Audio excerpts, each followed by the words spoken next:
Tu te trouves peut-être à un moment décisif de ta vie. Tu ressens parfois l'étouffement causé par la pauvreté qui te poursuit et t'empêche d'atteindre tes rêves.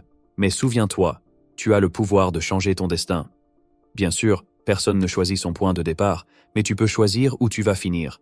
La pauvreté n'est pas un sort inévitable, mais plutôt le résultat de choix et d'habitudes qu'on peut modifier. Dans cette vidéo, je vais te dévoiler 5 étapes puissantes et testées dans la vraie vie pour sortir du cercle vicieux de la pauvreté.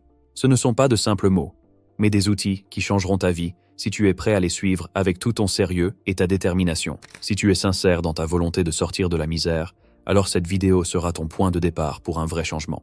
Premièrement, accepte qu'il faut changer, maintenant ou jamais. La première et la plus importante étape, c'est d'être honnête avec toi-même. Faire une analyse franche de ta vie n'est pas une tâche simple, mais c'est essentiel. Assieds-toi et demande-toi, si je continue sur la même voie, à quoi ressemblera ma vie et celle de mes enfants? La triste réalité, c'est que la plupart des gens pauvres finissent par s'habituer à leur situation. Tu les vois s'adapter au manque. Même s'ils détestent leur vie, ils ne sont pas pressés de la transformer. Mais ne laisse pas ça devenir ton destin. Isole-toi un moment, sans distraction, avec une feuille et un stylo. Note tous les détails de ta vie actuelle. Combien tu gagnes, combien tu dépenses, quelles sont tes dettes et tout ce qui te freine. Sois sincère et ne fuis pas les vérités pénibles. Tu découvriras peut-être que c'est justement ton style de vie qui t'oriente vers la pauvreté sans même t'en apercevoir. Prenons l'exemple de quelqu'un qui bosse 40 heures par semaine et qui peine quand même à payer ses factures. Au lieu de te plaindre, interroge-toi. Pourquoi? Est-ce que tu dépenses dans des choses inutiles?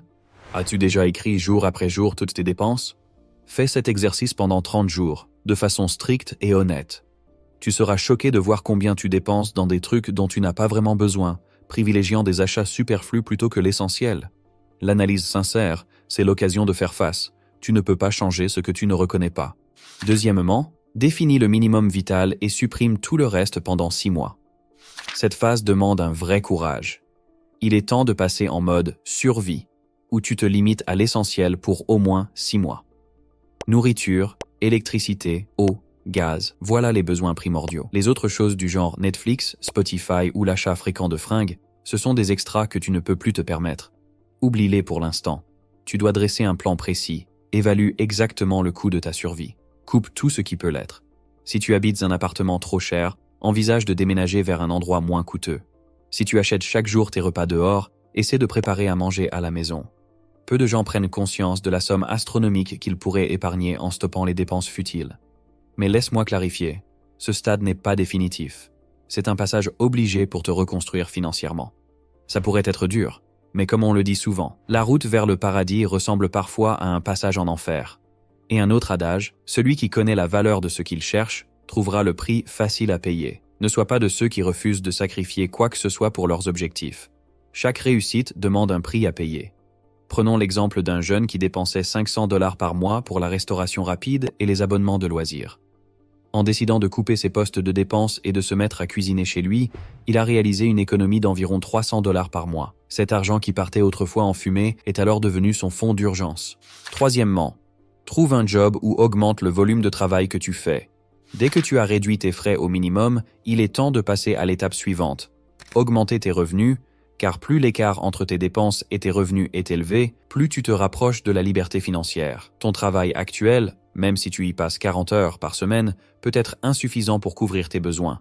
Tu dois donc chercher des moyens de booster tes gains, du travail supplémentaire ou des missions sur des plateformes de freelance. Si tu n'as pas de job, ta priorité absolue, c'est d'en trouver un. Même si ton ambition est, plus tard, de construire une richesse ou de lancer ta boîte, pour l'instant, tu dois sécuriser des revenus stables pendant 6 à 12 mois. N'importe quel job fera l'affaire comme point de départ. Et si tu bosses déjà, la meilleure façon de hausser ton revenu, c'est d'ajouter des heures supplémentaires. Essaie de mettre 1 heure ou 2 en plus chaque jour. De nombreuses entreprises rémunèrent davantage pour ce surplus, et chaque dollar compte pour toi. Admettons que tu gagnes 1 000 $ par mois, alors qu'il t'en faut 1 500. La solution est de te dégoter un petit boulot complémentaire qui te fournisse cet écart. Tu peux faire de la livraison, comme Uber ou Glovo, ou proposer tes services en ligne. Si tu es coincé dans le piège des dettes, il te faut un plan concret pour t'en défaire. D'abord, plus aucun nouveau crédit. Arrête complètement ce recours. Tu dois sortir de ce cercle vicieux. Pas de nouvelles dettes, point final. Maintenant que tu as diminué tes dépenses et augmenté tes revenus, concentre-toi à rembourser au plus vite.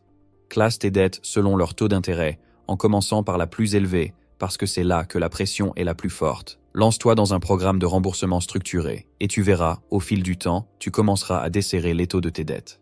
Quatrièmement, mets la fierté de côté, saisis toute aide disponible et essaie d'économiser 4 mois de dépenses essentielles.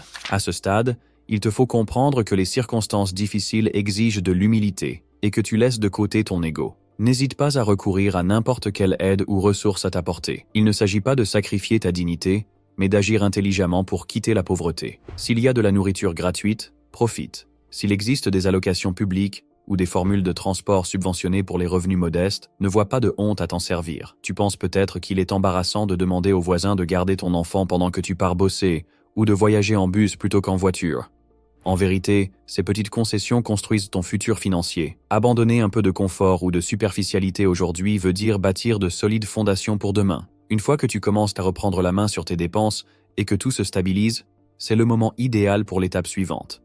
Mettre de côté l'équivalent de 4 mois de tes dépenses vitales. C'est ton bouclier financier contre les imprévus, que ce soit la perte d'un emploi ou un événement inattendu qui nécessite de grosses dépenses. Commence par épargner un petit pourcentage, disons 10% de tes revenus, et augmente progressivement tant que tu n'as pas atteint ton but. Cinquièmement, vise des opportunités durables pour augmenter tes revenus et exploite les ressources gratuites pour développer des compétences rentables.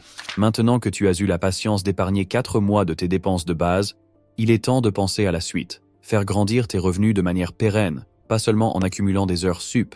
Et pour ça, la clé est d'investir en toi, de développer tes compétences, parce que c'est le meilleur placement que tu puisses faire. Comme l'a dit Jim Rohn, travaille plus sur toi que tu ne travailles dans ton job. Le marché te paye en fonction de la valeur que tu apportes. Pour développer tes revenus, tu as 2 grandes pistes. La première, demander une promotion dans ta boîte. Exploite tout ce que tu as déjà fait et appris au taf, puis prouve ta fiabilité, ton sérieux et ta discipline. Demande plus de responsabilités pour, en retour, améliorer ta situation financière. Deuxième option, chercher un job mieux payé ailleurs. Parfois, changer de société est la solution idéale pour doper ta paye. Concentre-toi sur les annonces qui proposent un salaire supérieur et mets en avant tes compétences et expériences passées. Même une petite hausse de 5 $ par heure, par exemple, peut avoir un impact énorme à la fin du mois et transformer ta vie financière. Donne-nous ton avis en commentaire. Quelle étape te semble la plus cruciale pour toi? Et si tu souhaites un deuxième volet à ce sujet, dis-le nous. On se revoit dans la vidéo de demain.